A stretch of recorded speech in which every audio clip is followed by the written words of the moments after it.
But hope कि आप लोगों का ट्रेडिंग अच्छा रहा होगा।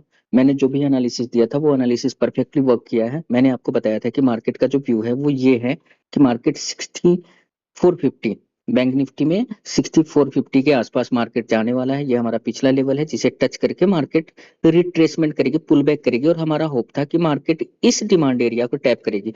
तो अभी भी हमारा जो व्यू है वो यही है कि इस डिमांड एरिया को बैंक निफ्टी टैप करे, देन उसके बाद ये अपसाइड के लिए जाए। बिकॉज ऑफ की रीजन मैंने आपको पिछले वीडियोज में बता रखा कि ये सारे कुछ लिक्विडिटी है जिसे मार्केट को ग्रैब करना है। ठीक है, पहला केस ये है, अगर मार्केट ये डाउनसाइड की तरफ मूवमेंट नहीं करती और इस डिमांड एरिया को टैप नहीं करती है तो हम ये होप कर सकते हैं कि मार्केट ये अपसाइड जाएगी और यहाँ से फिर से एक रिजेक्शन देगी डाउनसाइड के लिए और देन ये इस डिमांड एरिया को टैप करने आएगी। ठीक है, तो अभी हमारा बैंक निफ्टी में ये व्यू रहेगा। नेक्स्ट हम लोग लिख देते हैं सेंसेक्स का।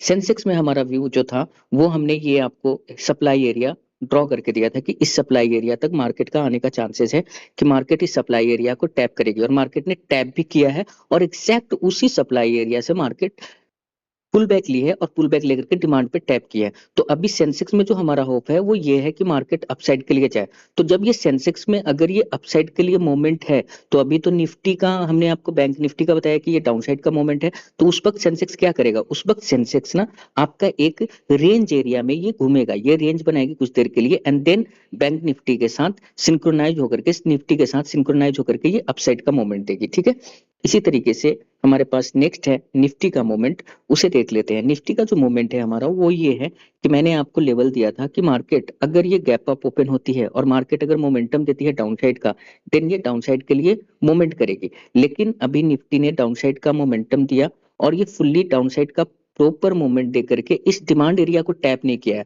तो अभी भी हमारा व्यू है निफ्टी में कि इस डिमांड एरिया को टैप करे और मार्केट फिर अपसाइड जाए। जब आपका निफ्टी और बैंक निफ्टी और आपका सेंसेक्स ये तीनों जब सिंक्रोनाइज हो जाए तो हम बाइंग साइड के लिए एक होल्ड बना सकते हैं और वो अपसाइड के लिए मोमेंटम देगा जो कि प्रीवियस जो हाई है उस हाई को ब्रेक कर देगा। तो अभी हमें इन तीनों को सिंक्रोनाइज होते हुए देखना है। तो निफ्टी में, निफ्टी और बैंक निफ्टी में हमारा जो व्यू है वो है अपसाइड के लिए। तो उस वक्त सेंसेक्स क्या कर रहा होगा, सेंसेक्स आपका एक रेंज बना रहा होगा और रेंज होने के बाद तीनों सिंक्रोनाइज होगा अपसाइड के लिए एंड देन अपसाइड के लिए मोमेंटम देगा। तो पिछले वीडियो में जो मैंने आपको बताया था आज के लिए एनालिसिस जो था हमारा उसमें सारा कुछ परफेक्टली वर्क किया है जिस तरीके से हमने एनालिसिस किया था।